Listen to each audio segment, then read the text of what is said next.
Vamos a agotar el tiempo de esta segunda jornada con una mesa especializada cuya riqueza son sus diferentes acentos y las perspectivas que nos va a aportar desde diferentes puntos de España.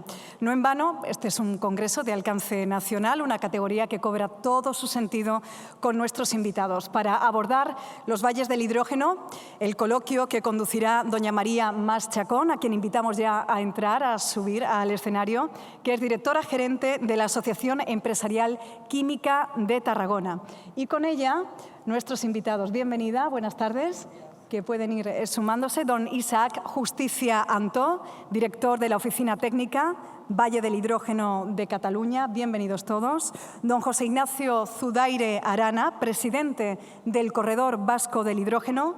Don Antonio Pérez Collar, presidente del Valle del Hidrógeno Verde de Alicante. Y don Joaquín Rodríguez Jadraque, que es director del área de hidrógeno verde de CEPSA a nivel nacional. Todo suyo y con ustedes ponemos el broche al día. Gracias. Muy bien, muchas gracias.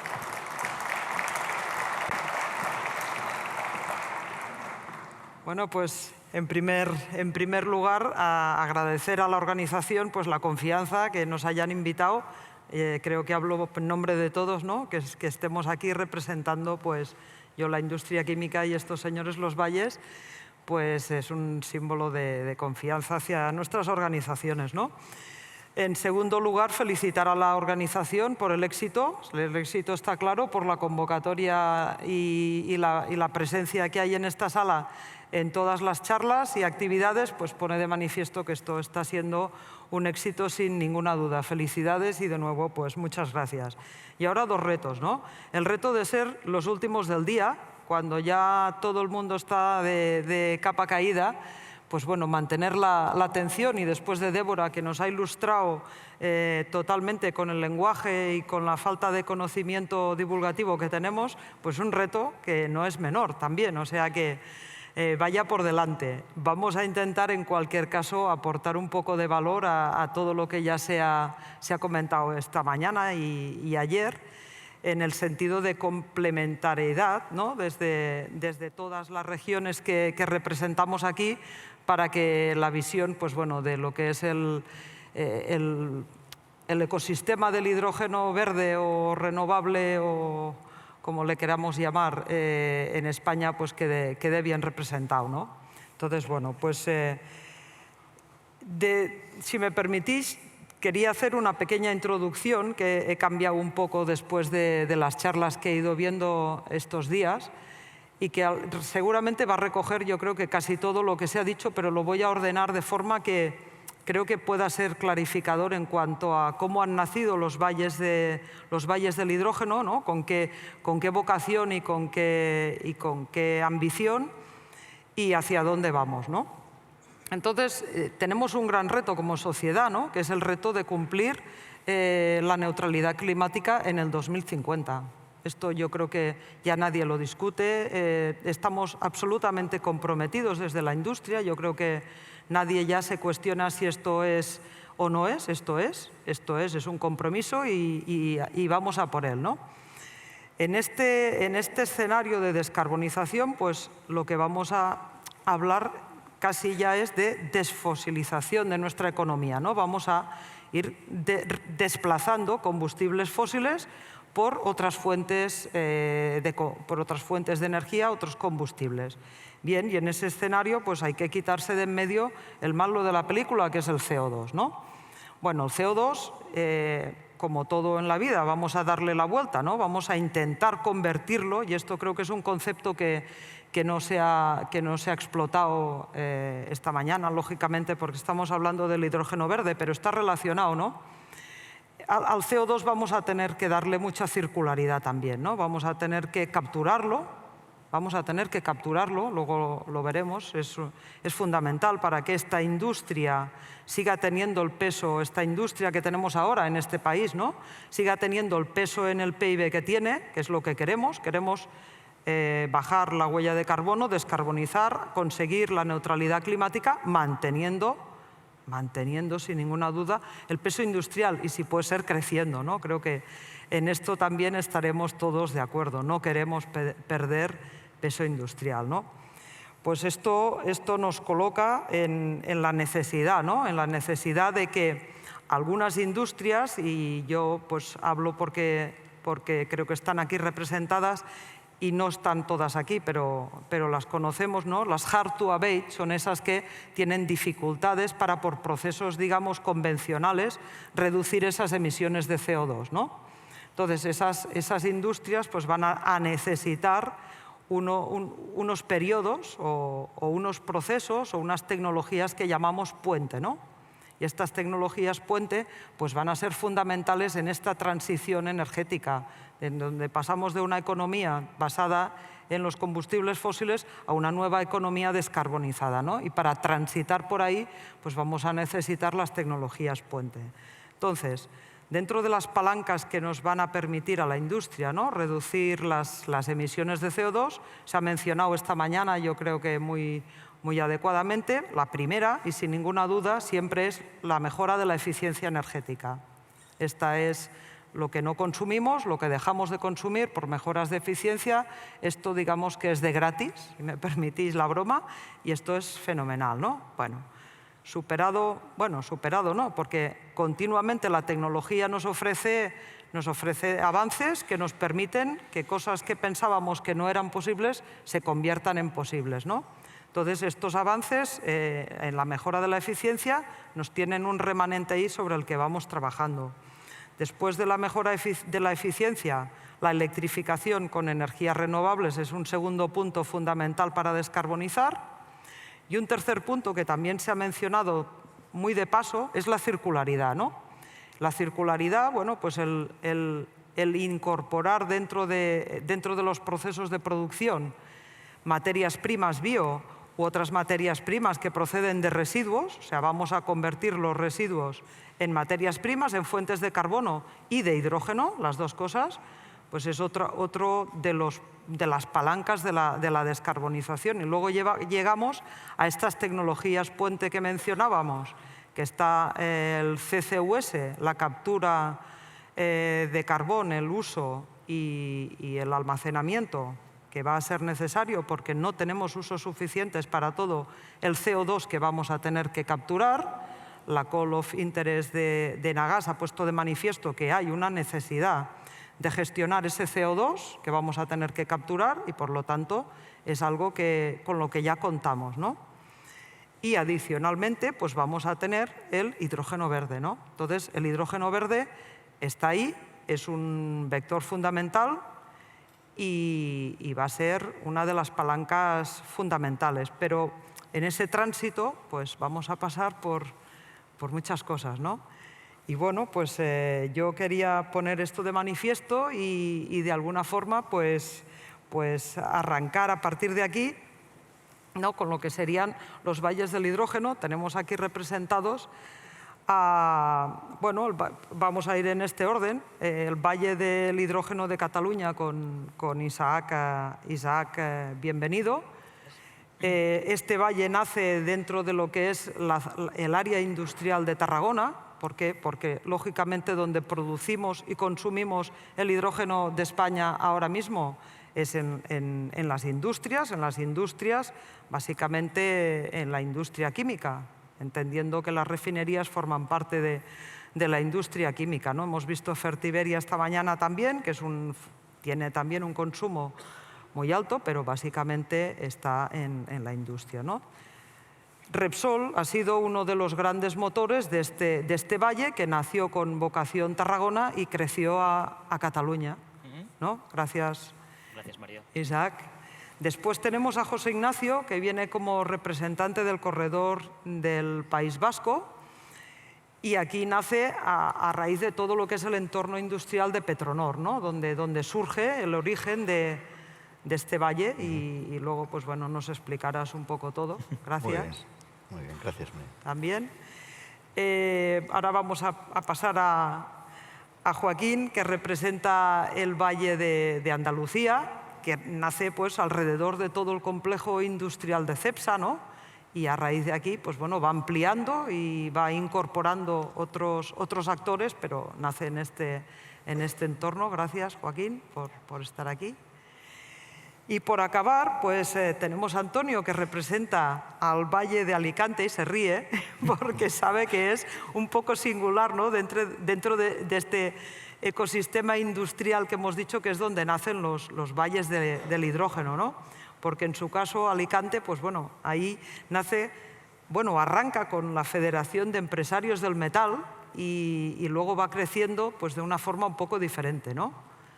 Antonio, si quieres añadir. Bueno, somos el Baby. El Baby, hemos dicho que... Pero con una concepción diferente. Yo primero que tengo que agradecer es a Paco que nos llamara para participar, pero para que os hagáis una idea, el Valle del Hidrógeno de Alicante no existía cuando Paco me llamó. O sea, se estaba poniendo en marcha. El Valle se constituyó el 9 de noviembre, ya con 14 empresas y 14 federaciones y universidades y con unas bases diferentes de los valles tradicionales en el sentido que los socios, todos los socios tienen una cuota lo suficientemente baja como para que pueda haber startups, pymes o empresas no sé si con la publicidad puedes decir nombres, pero del tamaño de APAR, que es Aguas de Alicante, con el tamaño de Iberdrola, de la propia Iberdrola, que es socio de Bahía, o del tamaño de Vectalia, pero también distintos tipos de asociaciones, como una has mencionado ahora mismo dentro de economía circular, como Trabajar el Último Recurso, uno de los últimos. Ahora ya somos 18 empresas y asociaciones dentro de esto.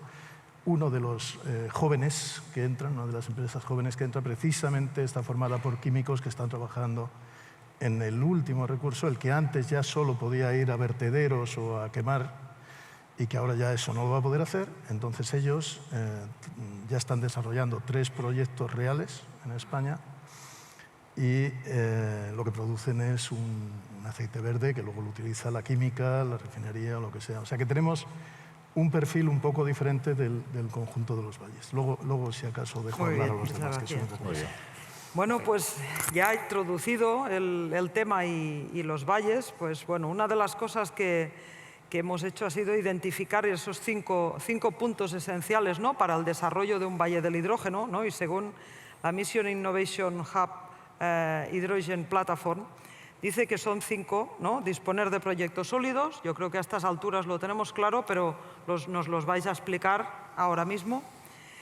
Tener esos proyectos desarrollados dentro de la cadena de valor del hidrógeno, esto también ha quedado claro y creo que nos lo vais a explicar y quedará muy claro, considerando la disponibilidad, ¿no?, de medios locales, como pueden ser pues, energías renovables u otros medios que son importantes y las necesidades que hay en esa cadena de valor, ¿no?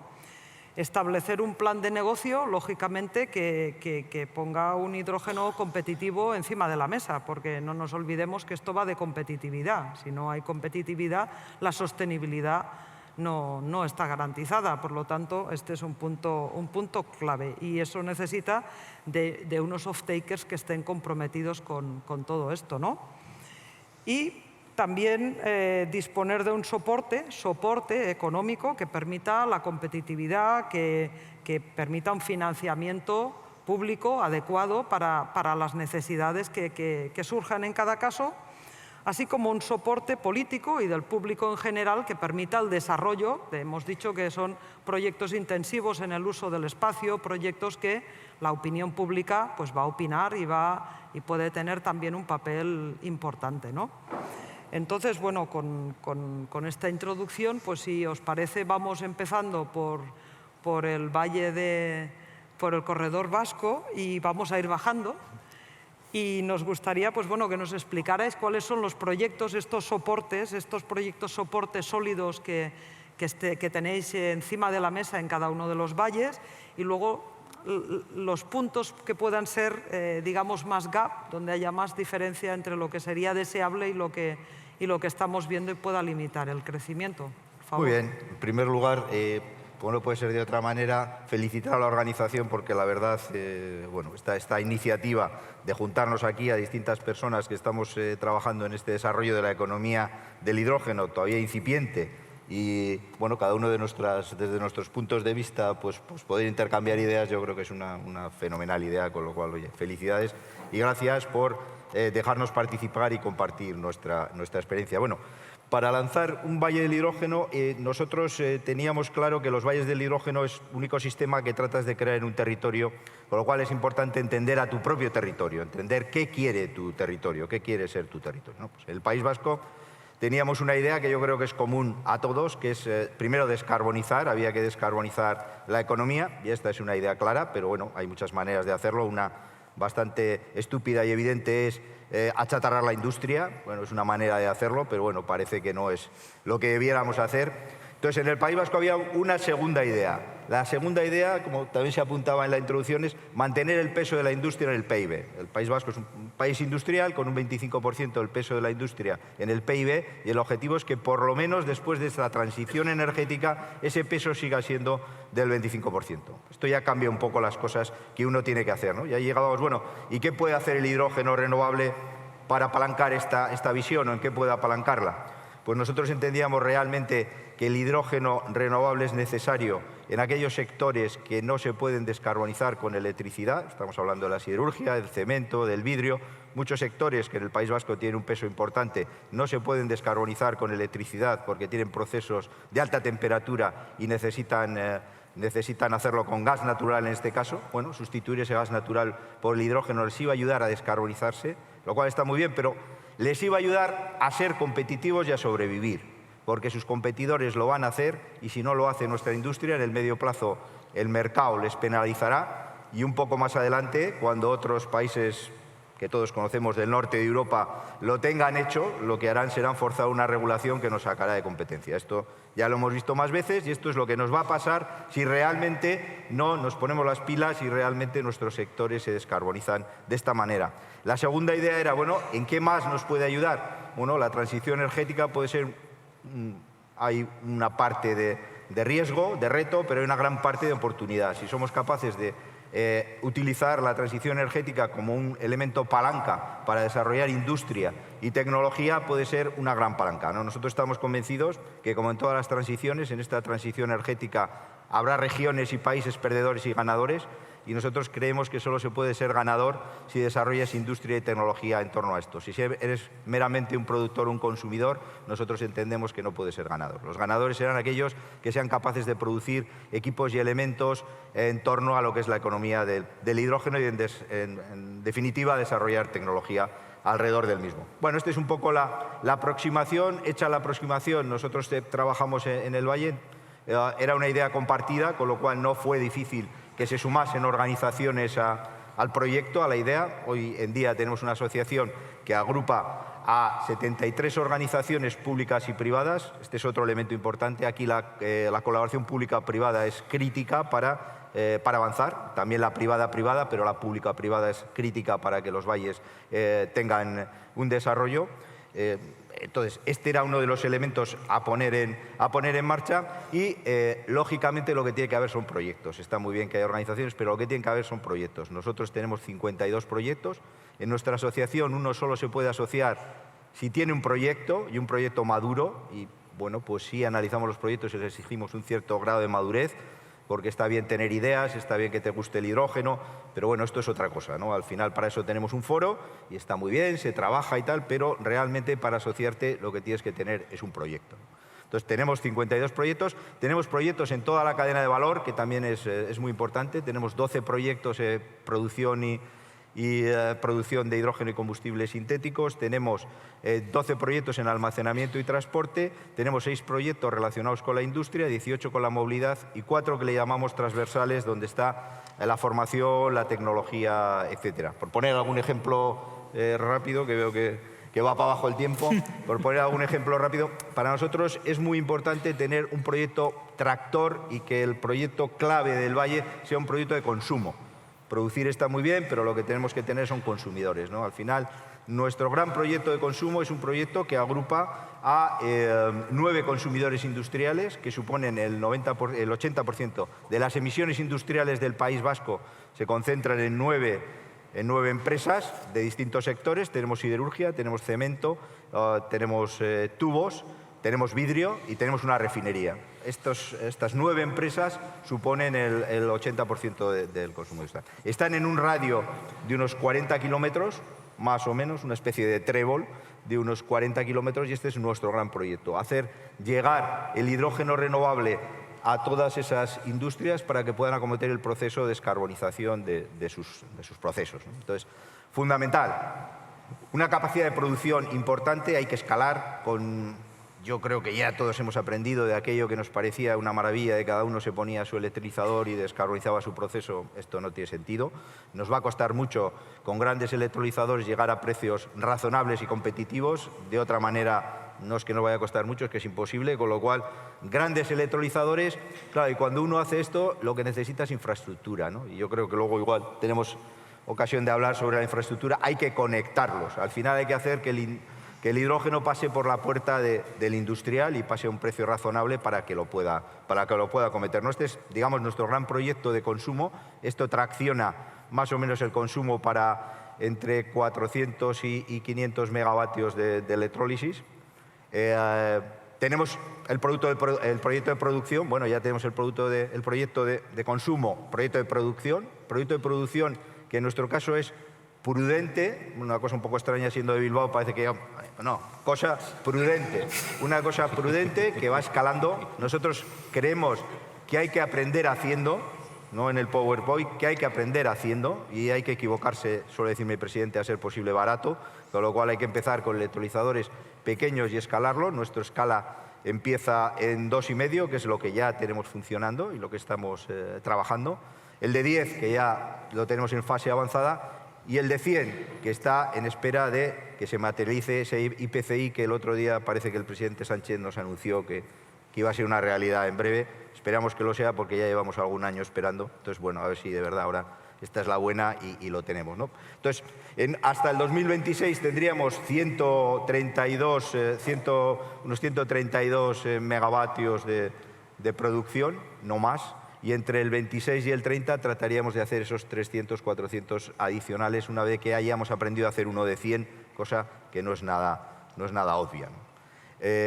Bueno, esa sería un poco la parte de producción y luego todo lo que rodea eso, pues al final son proyectos de desarrollo industrial, ¿no? Dado nuestro enfoque a desarrollar industria y tecnología, nosotros cuando pensamos en comprar un electrolizador, en invertir en un electrolizador, no pensamos en tocar la puerta de un gran fabricante y decirle que se lo compramos. Pensamos en una relación más de alianza, donde nosotros pedimos que parte del valor de ese electrolizador hay que generarlo en nuestro territorio, donde tenemos capacidades suficientes en muchos de los elementos que hacen falta para un electrolizador, electrónica de potencia y otra serie de elementos que nosotros podemos aportar, y nosotros queremos que esa capacidad de compra traccione al territorio y dentro de nuestros proyectos tenemos, por ejemplo, uno de una fábrica de electrolizadores que también es un proyecto IPCI, ¿no? Uno de estos proyectos importantes de interés común europeo, ¿no? Tenemos el del electrolizador de 100 y la fábrica de electrolizadores serían nuestros dos grandes proyectos un poco de estos IPCI, de estos proyectos importantes de interés común europeo. Y básicamente yo creo que ese es un poco el dibujo de nuestro valle, como venimos trabajando, y los GAP, que nos decían. Los GAP. Los GAP, pues yo creo que un GAP importante es que nadie se acuerda de las infraestructuras, son el hermano pobre, luego hablaremos más, pero me da igual, la red eléctrica y los tubos parece que eso tiene poco glamour. Entonces, viene solo, ¿no? Pero si no tenemos esto, pues va a ser difícil que realmente hagamos este desarrollo. Y quizá otro, no tanto el soporte público, que lo podemos tener, sino que sea un soporte público a tiempo, ¿no? O sea, que sea ágil, ¿no? Al final suele decir aquello de que una justicia cuando llega tarde no es justicia, pues, hombre, no vamos a decir que un apoyo cuando llegue tarde no es apoyo, pero es mucho menos apoyo que si se hace un año antes y, por cierto, se hace a la vez que lo hacen nuestros competidores europeos, ¿no? Entonces, el ser más ágiles yo creo que sería un elemento también muy relevante para ayudar a que efectivamente los proyectos se hagan, ¿no? En España no hay ningún electrolizador de 100 megavatios. Si el IPCI se llega a haber resuelto hace un año, probablemente hoy pues estuviésemos ya en camino, ¿no?, de tener rápidamente 1 o 2 electrolizadores, ¿no? Entonces, bueno, sí hay soporte público, pero sí pediríamos ahí un punto de agilidad que yo creo que ayudaría a que esto coja un ritmo mayor. El que necesitamos, sin duda. Gracias, muchas gracias, Ignacio. Isaac, explícanos tú, por favor, en la Valle del Hidrógeno de Cataluña, ¿dónde tenemos los proyectos, qué proyectos tenemos y qué gaps identificamos? Gracias, María. Ante todo, permitidme que agradezca otra vez a la organización también que nos hayan invitado aquí a estar hoy y felicitar justamente por cómo se ha organizado el acto, ¿no? Es decir, realmente, últimamente hay muchos actos de hidrógeno alrededor de España y fuera. Creo que este ha sido, dijéramos, de los últimos, el más multitudinario y, por tanto, felicidades ante eso.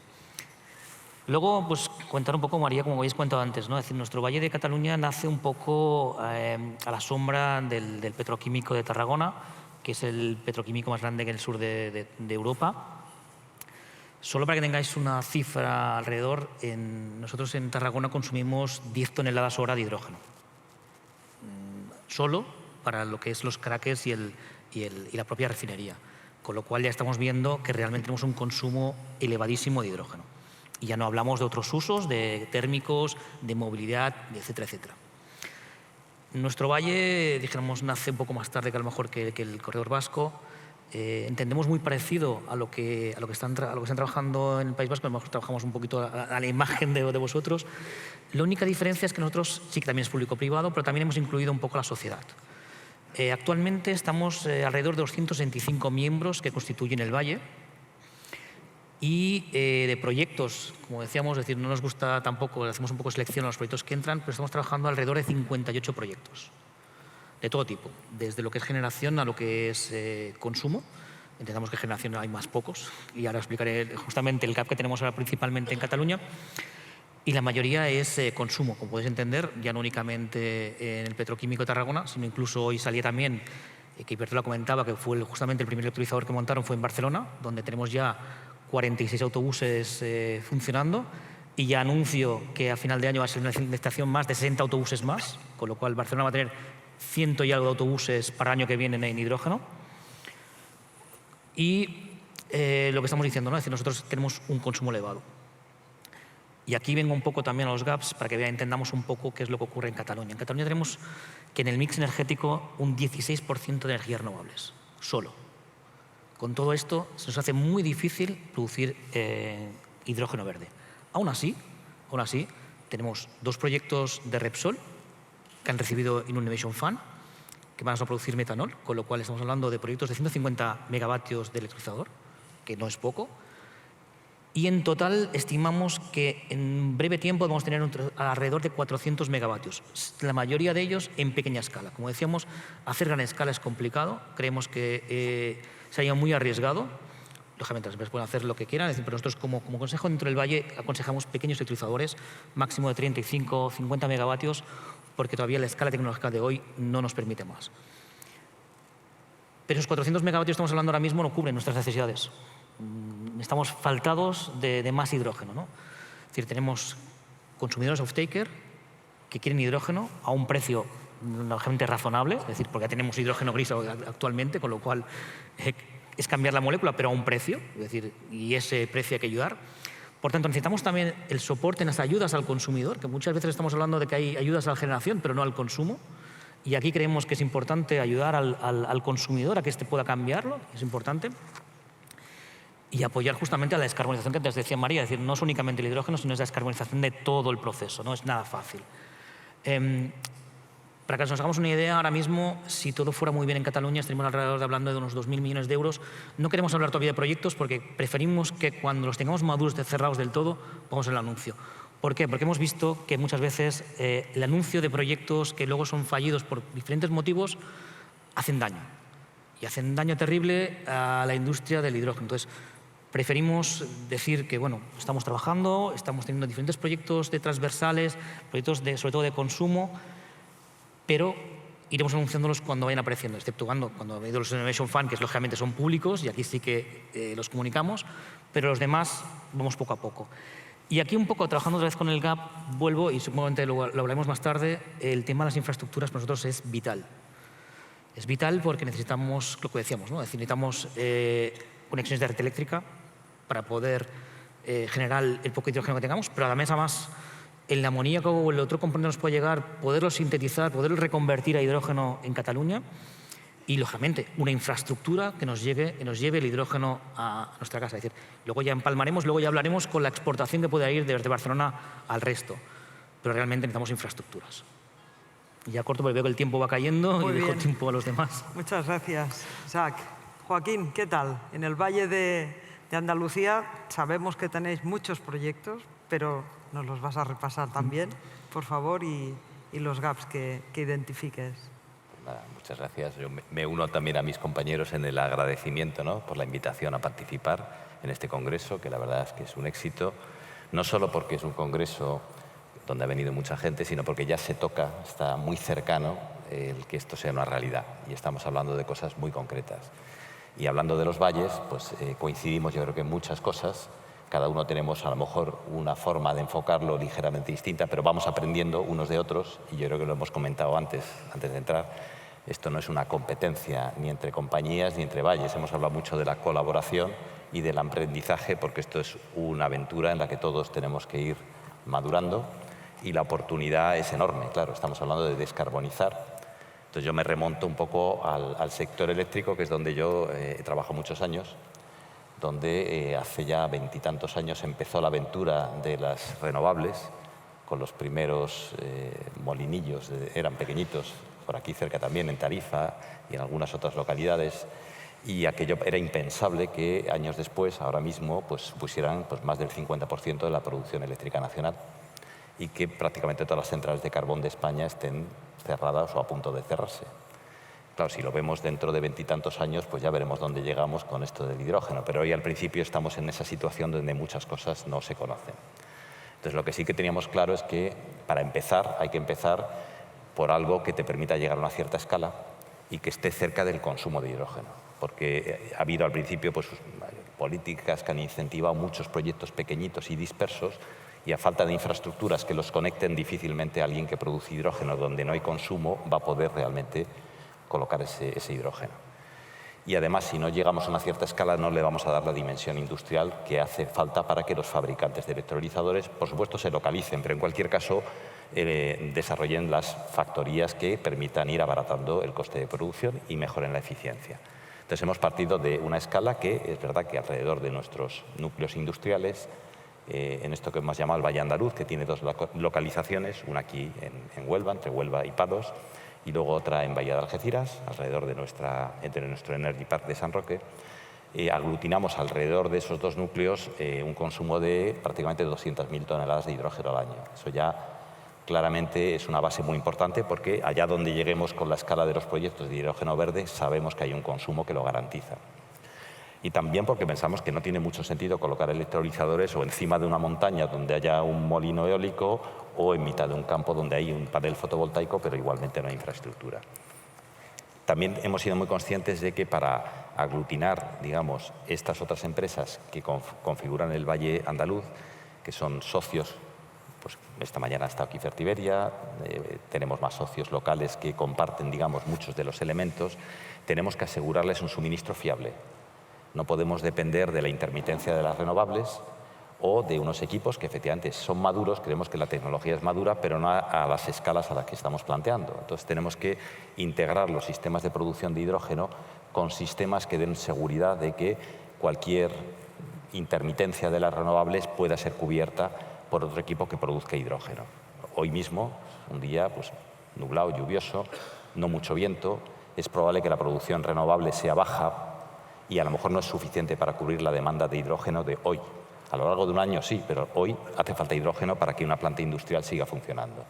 Entonces, hemos diseñado esto que hemos llamado el anillo de hidrógeno, que no es más que una réplica en pequeñito de un sistema eléctrico, donde varias unidades que van produciendo hidrógeno vierten a un tubo que asegura el suministro de una u otra unidad, siempre con una redundancia que garantice que el industrial que quiere usar ese hidrógeno cuente con una seguridad de suministro.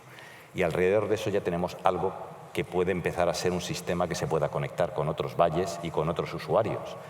Y es ahí donde creemos que hay que concentrar los esfuerzos, tanto en ayudas como en infraestructuras. Las ayudas, ¿por qué?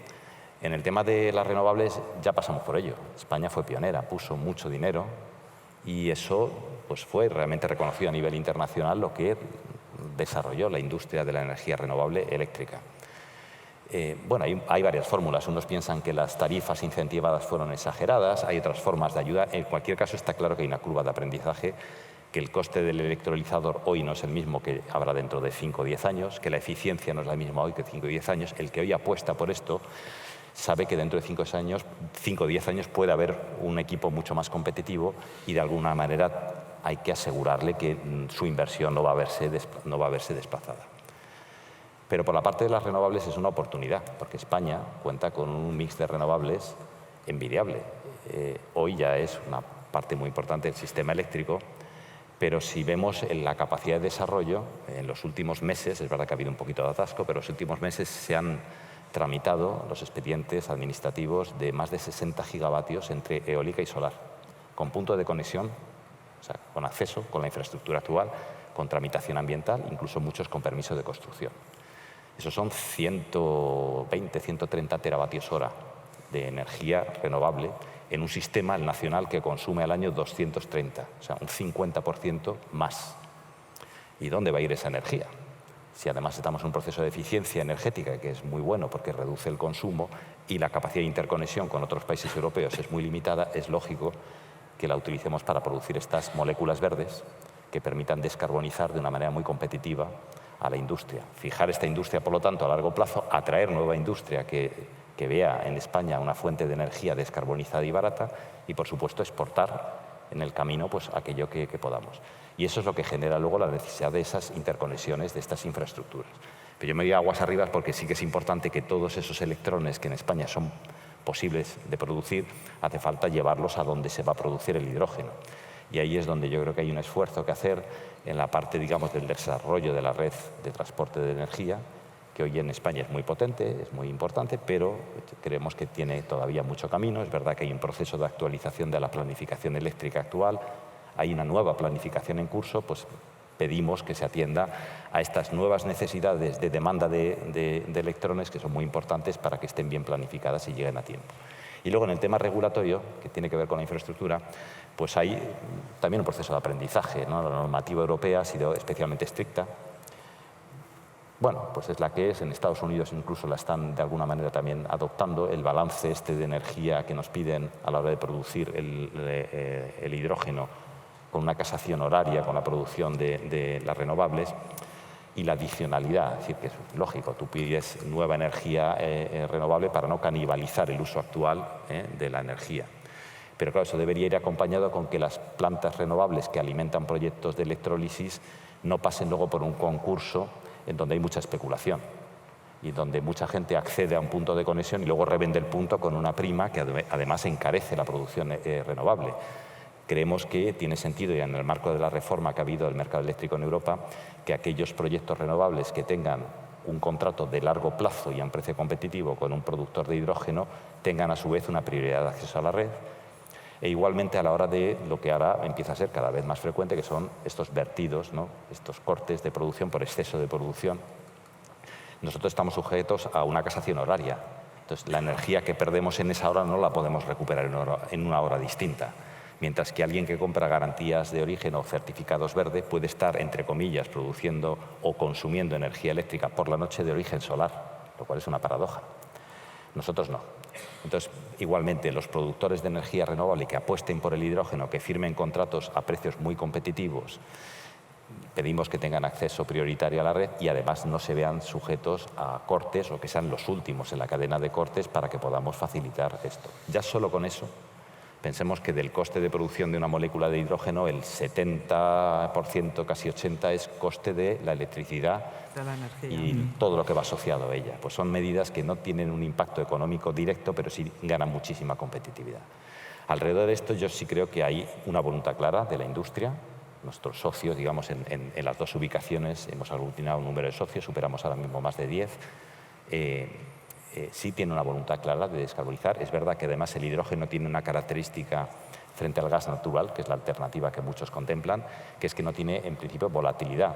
Nosotros vamos a firmar contratos de suministro de energía renovable a precio fijo Por lo tanto, el hidrógeno va a tener precio fijo. El gas natural, pues hemos visto momentos mejores y peores. Y además hay otra componente que es el pago de las emisiones de CO2, que también es muy penalizante. Con el hidrógeno, pues nos encontramos con una fuente de energía limpia, pero además de precio estable a lo largo del tiempo. Si conseguimos, ¿no?, que ese precio estable sea además competitivo, sin duda la elección es clara. Así que muy bien, este es nuestro plan. Pues, muy buena visión, ¿no? Bueno, Antonio. Voy a empezar por el final. Desde Alicante, ¿qué tal? Los proyectos, realmente hemos empezado en diciembre. Los socios, de los 18 socios que tenemos en Bahía, hay socios que tienen proyectos y están haciendo cosas, pero todavía no hemos llegado a esa fase de incorporar y sobre todo alinear. Pero hay una cosa que me ha gustado mucho que ha dicho Joaquín cuando hablamos de la regulación y todo este tipo de cosas. Yo una vez hablaba con algunos amigos míos de Compañía Eléctrica y les hablaba, oye, tenemos que democratizar la energía. Es decir, esas limitaciones que tienes cuando separas la parte de que hay electrones verdes o moléculas verdes, para mí lo que hay es energía. Tú has producido no sé cuántos megavatios hora de energía hoy y como de esos megavatios de energía que has producido en estas horas, tanto porcentaje es verde, porque te lo ha certificado la compañía no sé qué, yo te doy una bolsita de fichas del Velacho para que tú te las gastes donde quieras y las redimas como quieras, porque esto es lo que está asociado a tu sistema. Con este sistema en que la parte de cuando hablas de un electrón verde tú puedes hacer lo que acabas de decir, que en definitiva es que tienes un contrato, un PPA para tu coche, tu vehículo eléctrico, con un parque solar y que te permite cargar a las 4 de la madrugada debajo de la central de carbón de Aboño y no pasa nada porque eres verde absoluto y total, pero el hidrógeno ya no. Ya cuando estamos en el hidrógeno, ¿cómo no lo has gastado en el cuarto de hora después de producirlo? ¿Qué es? Tal. Yo digo, democraticemos la energía. Si tú tienes un contrato fotovoltaico para cargar un vehículo eléctrico, ¿tienes algo más? O sea, ¿hay almacenamiento, alguna cosa más? No hay nada más. Pues desde la puesta del sol hasta el amanecer tú no puedes cargar. Y ya está. Ya vamos a poner las mismas reglas para todos, ¿no? Eso me ha quedado porque era una de las cosas que me gustaba. Volviendo a Bahía y siendo mucho más rápido, porque yo soy como más chiquitina, entonces puedo acabar enseguida. Yo creo que el origen de Bahía estuvo relacionado con la firma en Alicante precisamente del acuerdo de los 3 gobiernos de lanzar el H2Med. Y el que durante 20 años ha sido presidente de la Federación de Empresarios del Metal decía, hombre, en Castellón está el Valle Jaibal con BP, etcétera. En la parte de la Valencia ya está trabajando con temas del puerto, etcétera, etcétera. Y en Alicante, que se ha hecho esto y que además va a pasar el eje troncal por Alicante, no tenemos nada. ¿Cómo es esto? Entonces, el presidente fue el primer impulsor, el presidente Luis Rodríguez de FEMPA fue el primero, por cierto, el que todos pensábamos que debía ser el presidente de Bahía. Lamentablemente para mí, a Luis lo nombraron presidente del puerto de Alicante. Entonces, Luis fue el que me propuso a mí y yo que no soy rencoroso, pero vengativo sí, le dije, ok, de acuerdo, pero entonces tú tienes que ser vicepresidente porque tú eres el que conoces Alicante y la Comunidad Valenciana y estamos en un tándem fantástico. No es que nosotros tengamos una colección de proyectos. Lo que es fantástico es que haya 3 valles que están creando la masa crítica suficiente para bajar los costes porque están apalancados en clientes reales que hoy consumen hidrógeno. Y entonces, estos 3 valles son extraordinarios para este país. El concepto de asociación, unión y tal y cual tiene una fortaleza gigantesca y enorme porque, que yo sepa, de toda la Unión Europea, la península ibérica, esta mañana lo ha mencionado Goñi, es el único lugar de toda la Unión Europea, él no ha dicho único lugar, eso lo digo yo, pero es el único lugar de toda la Unión Europea que tiene sol, tierra y yo añado y agua. Y agua. Esto cuando lo dije en Valencia me miraron con ojos de risa y yo dije, no, espera un momento, Austria no tiene agua. La península ibérica está rodeada de agua. Otra cosa es que te cueste más o menos dinero llevar esa agua donde la tengas que llevar y que a lo mejor tienes que hacer porque haces un parque gigantesco en mitad de la península ibérica y tienes que hacer el Tajo Segura en reversa y por tubo para que no tenga pérdidas. Y lo vas a meter en tus capes y vas a ver si la cosa te funciona o no te funciona. Y ya que lo hago, pues igual puedo llevar un poquito más de agua que puede servir para otras cosas en esa zona. Es decir, lo grande para mí de este modelo del hidrógeno es que nos cambia toda la filosofía y el nivel de oportunidades que se generan para este país, solo por eso son increíbles. Pero además tenemos otra cosa, y es que hoy también ha sido Javier Goñi que ha puesto un mapa fantástico donde se veía el negro rojo absoluto en España y en la parte de norte de África, Marruecos, etc. Pues perdón, pero eso nos convierte en país de tránsito. Porque hago otro solo comentario. Y a mí me parece muy bien que aquí en Cepsa y en Huelva se apueste por el amonia directamente y me parece fantástico. Pero también este es el único lugar del mundo donde tú puedes producir el hidrógeno en forma de amonia para exportarlo, o en forma de metanol para exportarlo, o en forma de cualquier tipo sin gas o cualquier tipo de cosa que uno pueda hacer, lo puedes producir aquí, pero además eres el único lugar del mundo donde lo puedes producir y transportar por tubería. Porque eso no lo puede hacer nadie más. O sea, están demasiado lejos para llevarlo por tubería. Pero nosotros, desde la península ibérica hasta Essen, podemos ir por tubería. Y además, el día que ya aparezcan los barquitos de 20.000 o 30.000 metros cúbicos de hidrógeno líquido, pues estamos en el radio de acción suficiente, y los únicos del mundo, de nuevo, para mandar un barquito desde el norte de la península ibérica, desde el corredor vasco, a Essen. Es decir, tenemos la libertad de todas las formas de comercialización. Y esto me lleva, y ya acabo, esto me lleva a una cosa que yo discuto mucho a la gente. Cada vez que entramos en este mundo de la energía, estamos siempre con preguntas de, oye, pero ¿tú qué crees? ¿Que va a ser el coche de hidrógeno o el coche de baterías? Oye, ¿tú qué crees? ¿Que va a ser el amonia o va a ser el paigas? Digo, estamos siempre a quien quieres más, a papá o a mamá. Esto no es así. Aquí va a convivir todo. Va a seguir habiendo gas natural durante muchísimo tiempo, entre otras cosas porque lo que hay que eliminar son 44.000 teravatios hora de carbón que se consumen en el mundo. Y eso significa 44.000, el equivalente a 44.000 buques de GNL, de esos de 300 metros de largo y 6 pisos de altura, que vienen a las plantas de GNL de España, pues 44.000 buques de esos dando vueltas a la bolita al año. Eso es más que todo el gas natural que se consume en el mundo, no solo líquido, sino de pipe también. Así que el reto que queda por delante es bastante gigantesco. Así que da juego para que nos asociemos, nos unamos, colaboremos. No pasa nada. Lo bueno que tienen estos tres valles es que ellos sí están haciendo la masa crítica y llevando las cosas al nivel de coste razonable, y nosotros, en nuestro esquema, cubrimos otras dos cosas. Los pilotos. O sea, hacer pilotos porque tenemos polígonos industriales, tenemos asociación de transportistas de movilidad, tenemos el puerto de Alicante, probablemente a partir de la semana que viene tengamos el aeropuerto de Alicante, por cierto es el tercero de España, aunque Málaga se enfade, pero por ahí andan, o Mallorca. Y en ese juego tienes por una parte el tema de los pilotos y por otra parte tienes el nicho de la formación profesional. Porque todo lo que se está formando ahora mismo en hidrógeno son máster y son temas universitarios para formar los ingenieros. Pero luego te hace falta la gente que monta las cosas, y eso en Alicante es donde lo vamos a hacer, montar los temas de formación profesional, hacer acuerdos, volvemos a lo mismo, asociaciones, acuerdos, haremos acuerdos con el Centro Nacional del Hidrógeno, con el de Aragón, estamos ya hablando con todo el mundo para formar estructuras donde tengamos soldadores, tengamos este tipo de cosas. Me callo, que me he pasado.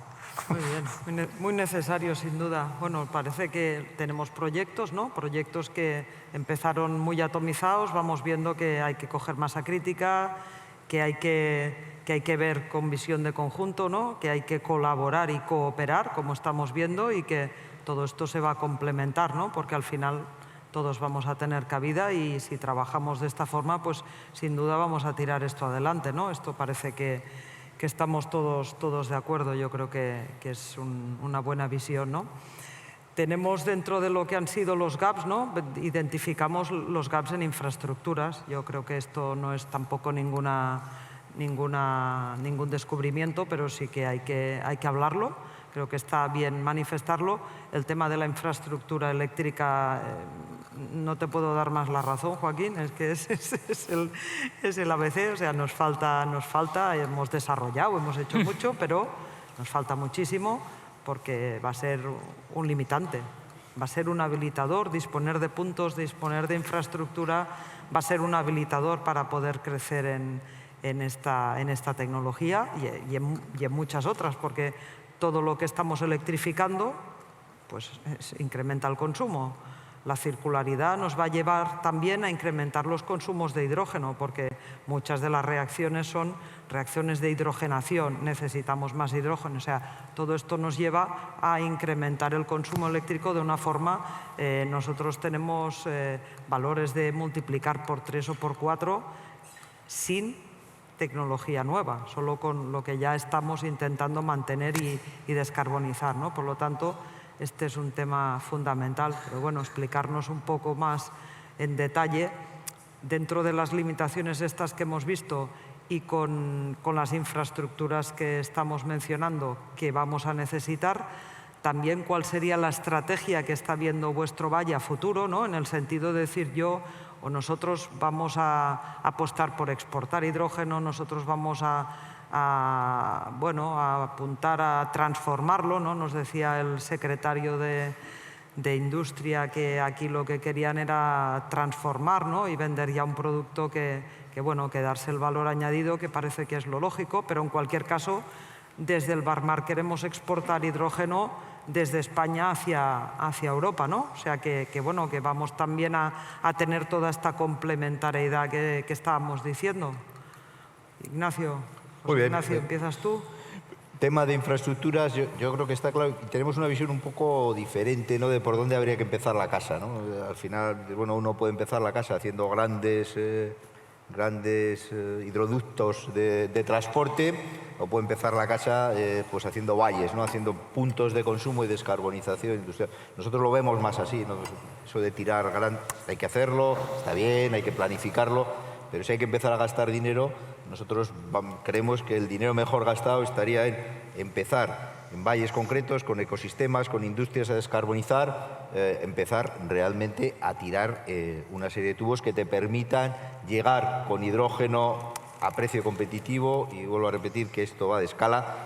Necesitas una mínima escala para hacer un precio, no voy a decir fantástico, pero por lo menos competitivo. Para unos sectores que como su competitividad va ahí, es mucho más fácil que entren, porque la siderurgia dentro de poco, si no tiene acero verde, va a tener un problema de mercado, porque los OEMs de automoción le van a pedir acero verde, porque todo el mundo va a querer decir que su vehículo no tiene huella de carbono tampoco en la fabricación, y eso va a exigir hidrógeno verde. Los alemanes están metiendo hidrógeno verde en sus siderurgias, con lo cual el incentivo que tienen, por ejemplo, una siderurgia para comprar hidrógeno un poco más caro, digamos, es muy interesante, cosa que en otro tipo de utilidades pues puede que no existan, porque no tienes esa presión del mercado que te lleva a ello, ¿no? Entonces, vamos a permitir que eso se conecte, y luego ya conectaremos esos valles entre sí con esos grandes hidroductos que van a costar una fortuna, ¿no? Está bien, pero yo creo que vamos a empezar por esto y vamos a ir uniendo los valles. Y luego la idea esa, ¿no?, que nos decías. Luego esa idea de exportar y tal, ¿no? Está muy bien lo de exportar y tal. Yo desde luego me comparto un poco a la visión, no sé, del secretario de la Junta o tal. Claro, al final dices, hombre, pues yo casi prefiero exportar acero verde que hidrógeno, ¿no? O sea, vamos a utilizar, si realmente es verdad que vamos a ser capaces, pues uno tiene los recursos, pero luego tiene que tener la inteligencia y la capacidad para producir ese hidrógeno, tal, ¿vale? Si tenemos sol, tal. Pero bueno, si somos capaces de hacerlo, de tener ese hidrógeno competitivo mucho mejor que el resto de nuestros competidores, hombre, pues casi vamos a empezar por utilizarlo para darle un valor añadido, ¿no? Y la forma de valorizarlo, una de las formas importantes es a través de la industria, ¿no? Al final, si tenemos una industria mucho más competitiva, porque se descarboniza antes y va a poder competir en mejores condiciones, pues ahí es donde tenemos el valor añadido, ¿no? Exportar eso para que lo hagan los alemanes, hombre, pues también está bien, pero bueno, casi mejor lo primero. Y de exportar algo, vamos a intentar exportar productos de valor añadido, ¿no? Pues, por ejemplo, nosotros tenemos una apuesta clara por los combustibles sintéticos, ¿no? Bueno, vamos a utilizar el hidrógeno para producir combustible sintético y vamos a exportar SAF, en vez de exportar el hidrógeno para que ellos hagan SAF y se lo acabamos comprando, ¿no? Bueno, luego si tenemos muchísimo hidrógeno y tal, pues ya veremos y tal, pero todavía yo creo que no tenemos ese problema, ¿no? Todavía no tenemos el problema de que tengamos un exceso de hidrógeno, pues está muy bien, ¿no? Pues vamos a utilizar nuestro primer hidrógeno competitivo para realmente generar valor, ¿no? En la industria, generar nuevos productos de valor y vamos a intentar exportar pues, SAF, por ejemplo, en vez de exportar hidrógeno para que nos hagan el SAF, ¿no? Bueno, pues es un poco la visión. Sí, Antonio. El único problema es en vez de. No. En Sí, Exporta además SAF, de... exporta SAF y además lo otro. El tema está, imagínate que Alemania, que es la, perdona que corte un poco, Alemania, que es la que tiene un lío serio, energético, y lo está resolviendo como puede y a nivel mundial, y por cierto lo están haciendo bastante bien en el mundo que yo conozco bien, que es el mundo del gas natural licuado, lo están haciendo bien, moviendo todo tipo de alternativas para salir. O sea, no solo tienen que sustituir el gas ruso, lo primero que tiene que sustituir Alemania es el carbón. Y eso es mucho lo que tienen que hacer. Entonces, en el momento que una empresa alemana llegue a un acuerdo con una empresa del lugar que quieras, que hace un parque gigantesco, que consigue todas las aprobaciones y hace una reserva de capacidad, un ship or pay, promete una entrega en Marsella, en ese momento alguien va a hacer un pay. O sea, lo que digo es que en este tema, y estoy de acuerdo contigo, no es tanto el voluntarismo, está muy bien trabajarlo, ver los intereses, pero las cosas van con poniendo uno el dinero encima de la mesa. Y eso va a ocurrir con Alemania. Pero además, mientras tanto, lo que tú dices es correcto, es que ya antes habría hecho todas las industrias aquí. Y luego la propia industria alemana no es que vaya a cerrar su fábrica en Alemania, pero si va a hacer una expansión o una nueva fábrica, pues muy probablemente puede pensar que Zamudio está muy bien para tenerla. O sea que ese proceso es... por eso digo tanto lo de papá y mamá. O sea, realmente todo va a ir funcionando. El SAF en este momento para mí va a ser uno de los primeros temas. Por eso la semana que viene hablamos con el aeropuerto de Alicante también. Muy bien. Isaac, Sí, ¿cómo lo vemos desde Cataluña? ¿Cómo lo vemos desde Cataluña? Tenemos un pequeño problema importante, que es red eléctrica. La red eléctrica en Cataluña es bastante pobre. Tenemos pequeños problemas en que cuando necesitamos conectarnos directamente a la red eléctrica española, no hay puntos de conexión. No hay puntos de conexión, las subestaciones que se licitan para hacer dentro de 2 años ya están copadas ahora mismo. O sea, ya estamos esperando a que pueda haber otra más, con lo cual estamos muy restringidos, es decir, cualquier proyecto ahora mismo de generación está limitado, ya no es únicamente por las renovables, es decir, porque justamente no tenemos electricidad, no tenemos electrones para producir este hidrógeno. Y la segunda cosa, nosotros estamos intentando crear es la infraestructura para poder conectar los petroquímicos norte y sur con el puerto, porque entendemos que va a ser así y que tenemos que crear este valle justamente. El otro problema es la incertidumbre legal, es decir, porque al final, ¿quién va a ser el gestor de este conductos que pueden conectar las dos partes? ¿Van a ser los privados? ¿Van a ser Enagás con sus reglas? Todo esto lo que hace es limitar a que las empresas puedan invertir. Es decir, al final estamos encontrando que red eléctrica no la tenemos suficiente para poder hacer generación de hidrógeno. Segunda cosa, el problema que tenemos es la incertidumbre de quién va a operar estas conducciones y bajo qué reglas. Entonces, todo esto está limitando mucho a que tengamos una producción de hidrógeno ahora mismo. Es decir, necesitamos infraestructuras, sí. ¿Las podemos hacer públicas o las podemos hacer privadas? Las públicas ahora mismo no llegan, las privadas hay incertidumbre en qué hacemos. Es decir, en Cataluña también existe un proyecto ahora mismo de hacer infraestructuras eléctricas que vienen desde Aragón de forma privada, pero también encuentran ciertas limitaciones. Con lo cual, en ese impaso estamos ahora mismo y yo creo que ahora mismo es el limitante realmente que nosotros tenemos. Es decir, ¿quién es el gestor de las infraestructuras que tenemos que hacer? ¿Las públicas, privadas? ¿Y bajo qué reglas? Y eso es lo que realmente limita. Es decir, nosotros necesitamos, en Cataluña, si queremos descarbonizarlo todo, necesitaríamos alrededor de 4 gigavatios de potencia electrolizadores. Ahí es nada, 4 gigavatios. ¿Cómo lo hacemos? Estoy de acuerdo, muy de acuerdo en que cuanto más cercano a kilómetro cero, mejor. Y eso es lo que nosotros estamos luchando por ello. Es decir, si podemos hacerlo en los valles, es la idea, pero ahora mismo no tenemos ni infraestructura para poder traer el hidrógeno, ni infraestructura para tener el eléctrico.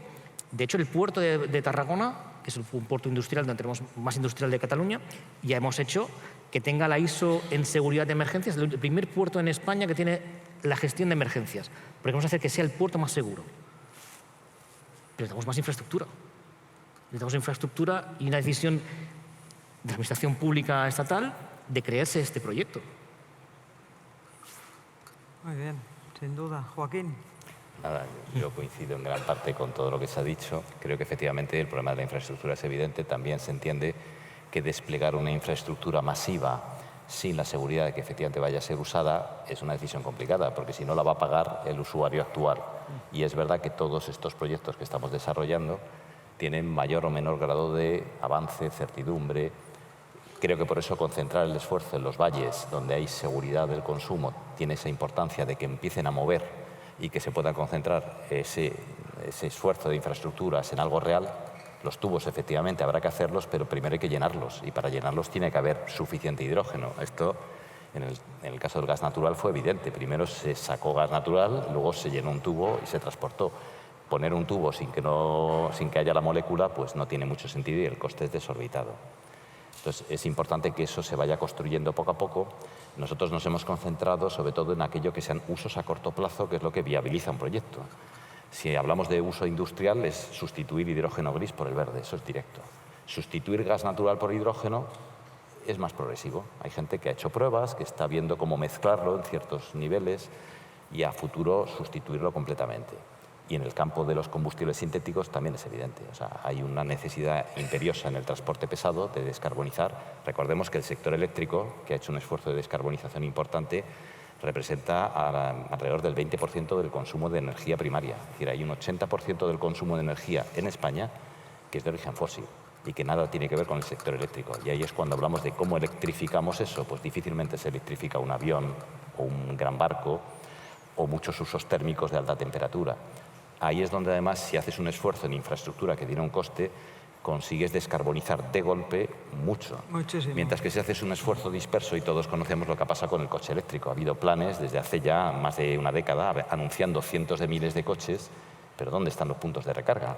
Nadie va a comprar un coche para ir sufriendo con la batería que se descarga sin saber dónde va a poder recargar. Pues igual, si hacemos un esfuerzo de infraestructuras disperso con incertidumbre sobre quién va a usar eso, al final no se hace. Empezamos por grandes valles que tengan consumo garantizado y usos ciertos. De ahí van surgiendo necesidades de infraestructura que efectivamente tienen sentido y vayamos conectando un sistema.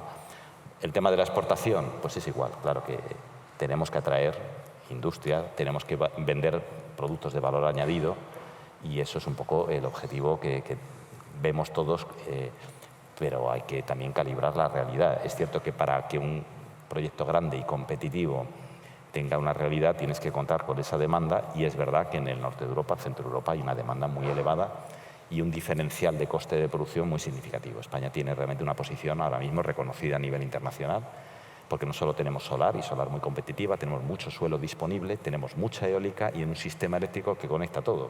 Entonces siempre hay viento en algún sitio, siempre hay sol en algún sitio. Si haces una buena distribución de contratos con distintos activos, tú puedes garantizar que tu electrolizador va a funcionar muchas horas del año y cuando no sea con un PPA y tiras de la energía eléctrica, el nivel de, de intensidad de carbono de la red eléctrica española es muy bajo, a punto de llegar al umbral que permite que podamos usar prácticamente todas las horas del año un electrolizador. O sea, estamos muy cerca. La realidad es lo que digo, ya se palpa y empezando por este tipo de proyectos que son reales, yo creo que sí que podemos construir algo que tenga sentido. Muy bien, bueno, pues creo que poco a poco, ¿no? Learning by doing, creciendo poco a poco, invirtiendo, llenando los tubos, poniendo tubos, pero llenándolos cuando ya están llenos, ¿no? Así parece que vemos que hay futuro, ¿no? Que esto es una realidad que irá llegando, acompasada por todo lo demás que hemos comentado, ¿no? El soporte institucional incuestionable, imprescindible. Sin duda va a tener que haber también un apoyo social, lo hemos comentado, ¿no? El apoyo social va a tener que entender, ¿no? Cuál es la necesidad, dónde estamos, a dónde vamos si no disponemos de ese soporte y iremos avanzando.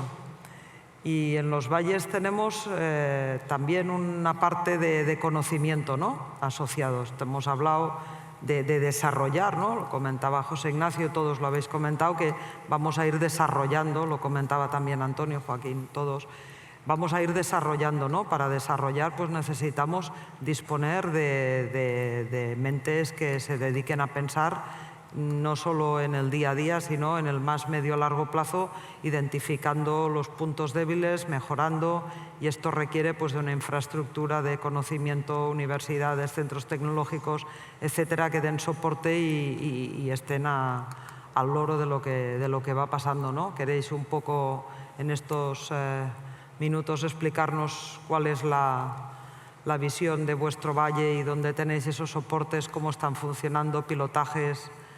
José Ignacio, por favor. Sí. Nosotros en el Valle tenemos básicamente 6 centros tecnológicos, como centros de conocimiento, 6 centros tecnológicos y 2 universidades.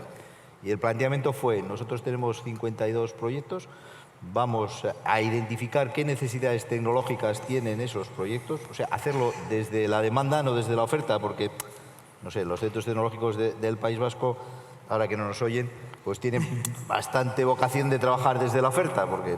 No, esta vez digo, no, vamos a ver, esta vez vamos a trabajar desde la demanda. O sea, quien va a construir la hoja de ruta tecnológica del hidrógeno van a ser los proyectos de las iniciativas que están encima de la mesa. Y los centros tecnológicos que tienen capacidades dispersas para hacerlo van a tener que juntarse y van a tener que funcionar como un centro tecnológico virtual único conjunto, del ¿no? hidrógeno, porque otra tentación aquí es hacerte el centro del hidrógeno cada tal, pues esta también es típica.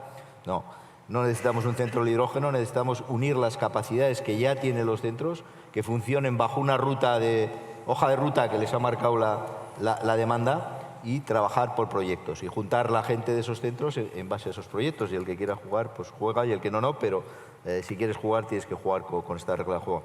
Esa es una. Y otro tema de conocimiento muy importante que yo creo que también se ha citado, el tema de los máster universitarios por un lado. Nosotros lanzamos un máster universitario que se imparte en 5 universidades en toda España, y la formación profesional. Nosotros estamos ya elaborando una hoja de ruta de la formación profesional, de manera que estamos identificando en cada profesión las competencias que necesitarían tener para trabajar en el mundo del hidrógeno, ¿no? Pues, un eléctrico, pues bueno, tiene que tener ciertas competencias. Identificar esas competencias para que se incorporen en la formación profesional del País Vasco. Nosotros hemos firmado un acuerdo con la Consejería de Educación, con formación profesional, para que si nosotros les hacemos este trabajo, esa sería nuestra parte del trabajo, su parte del trabajo será incluir esas competencias en los currículums de cada una de las profesiones, tal. Más allá de generar un especialista en hidrógeno, cada una de las profesiones recoger qué elementos, qué competencias deben tener los alumnos para poder también trabajar, entre otros sitios, en el mundo del hidrógeno. En ese mundo. Un poco los dos temas que estamos trabajando en el mundo del conocimiento. Muy bien, muchas gracias. Isaac, perdona. Tranquila. Nosotros lo que hemos hecho ha sido, dentro del Valle existían ya diferentes centros tecnológicos y universidades.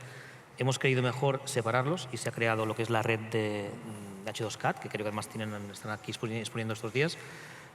Y lo que estos incluyen son 8 centros de conocimiento, 42 líneas de conocimiento sobre el hidrógeno. Es importante porque ellos, lógicamente, como decíamos aquí anteriormente, muchos de ellos parten de un TRL muy bajo, lo que es un conocimiento muy básico que nosotros como Valle no nos interesaba. Es decir, al final lo que hacemos es una interacción con ellos. Ellos están trabajando el conocimiento desde la parte más baja o más elemental hasta la parte más tecnológica aplicable a la industria, con lo cual trabajamos muy en colaboración con ellos. Y esa es la idea, ¿no? Es decir, participar en estas empresas. Y de hecho ya han habido 2 startups que han salido aquí.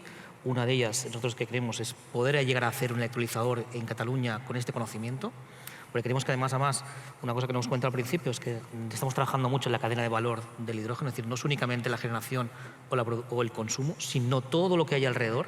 Y apoyo un poco lo que estuvimos diciendo anteriormente, es decir, al final España en general tiene que hacer es aprender de esta tecnología del hidrógeno y sacar una industria nueva, es decir, no es únicamente generación y no darle valor añadido, sino tener todo este valor añadido.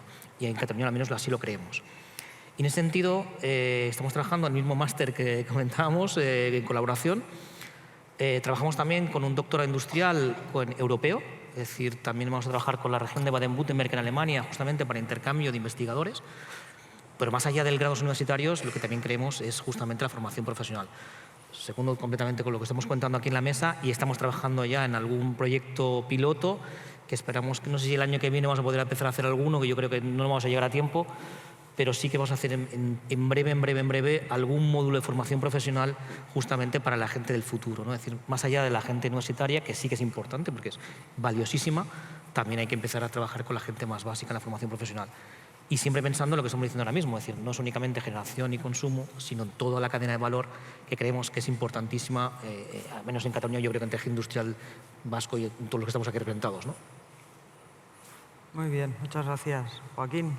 Yo poco más que añadir, yo efectivamente coincido. Nuestro objetivo, desde luego, es que esto empiece a rodar. Tenemos el mismo enfoque, colaboración con universidades, centros de investigación.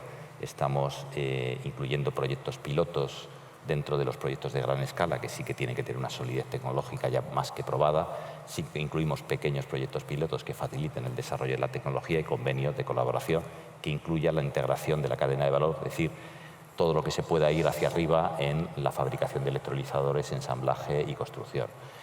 Pero es verdad que todo esto es un mundo muy dinámico, donde además las apuestas tecnológicas todavía son inciertas y donde sí que vemos claramente una necesidad es en colaborar en la formación profesional. Son los operadores que van a trabajar realmente en las plantas, es donde hay la gran oportunidad de creación de empleo y de la industria que alrededor también va a recibir este hidrógeno y va a tener que adaptar sus procesos.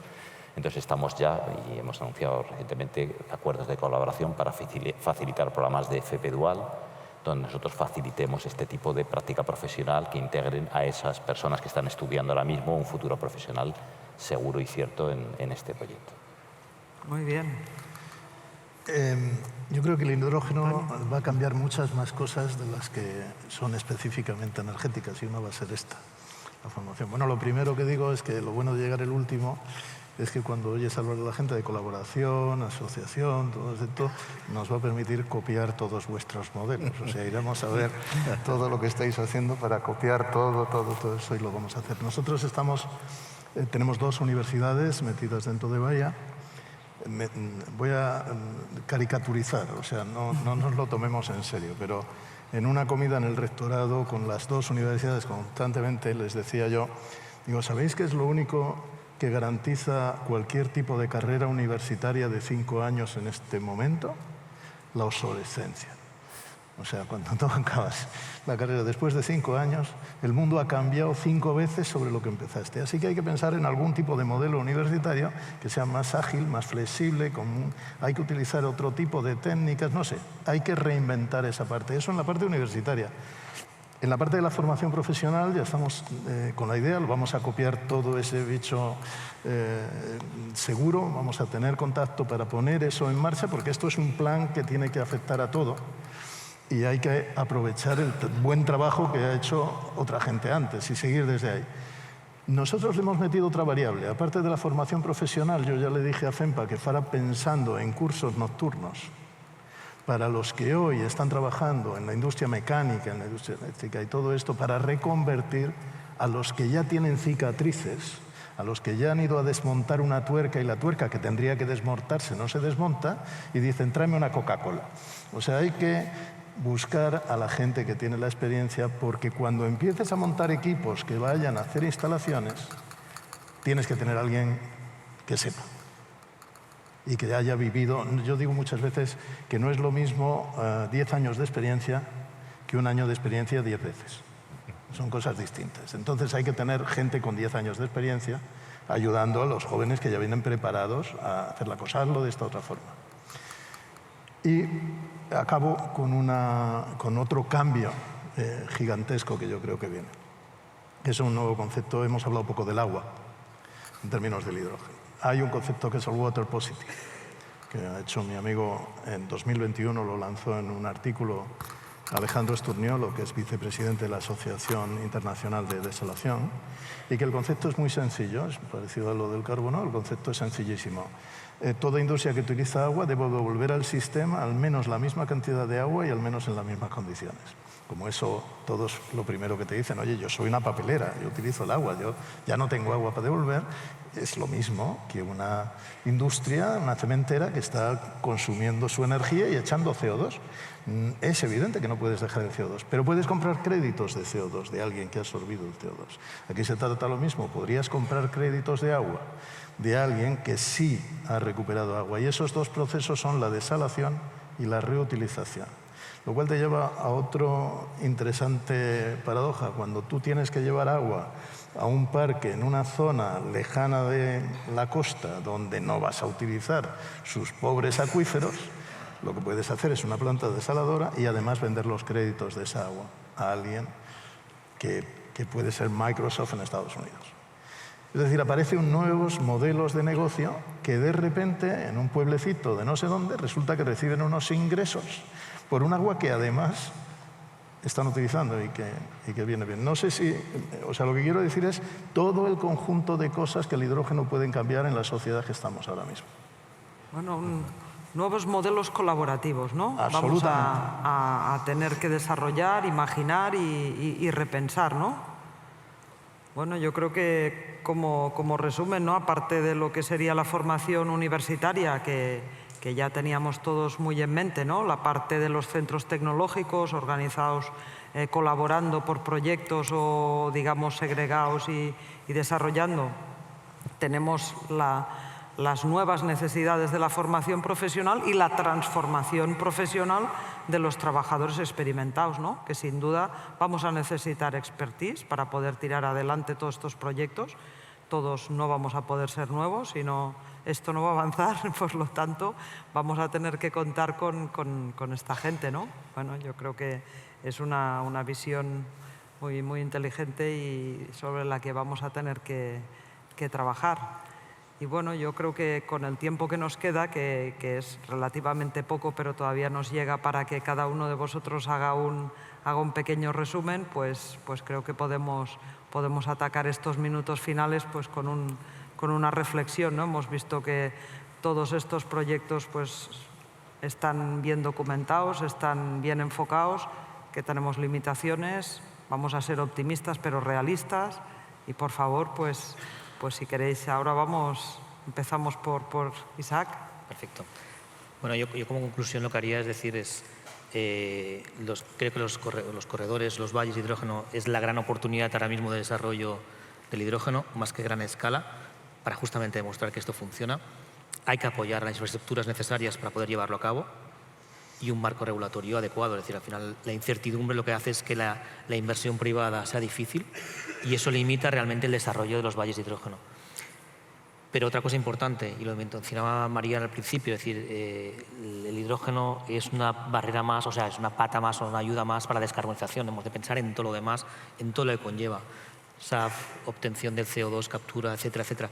Con lo cual, tenemos que tener ampliación un poco de miras, mejorar las infraestructuras, mejorar las colaboraciones entre valles, entre empresas privadas, porque al final quien va a llevar esto adelante es las empresas privadas, no nos engañemos.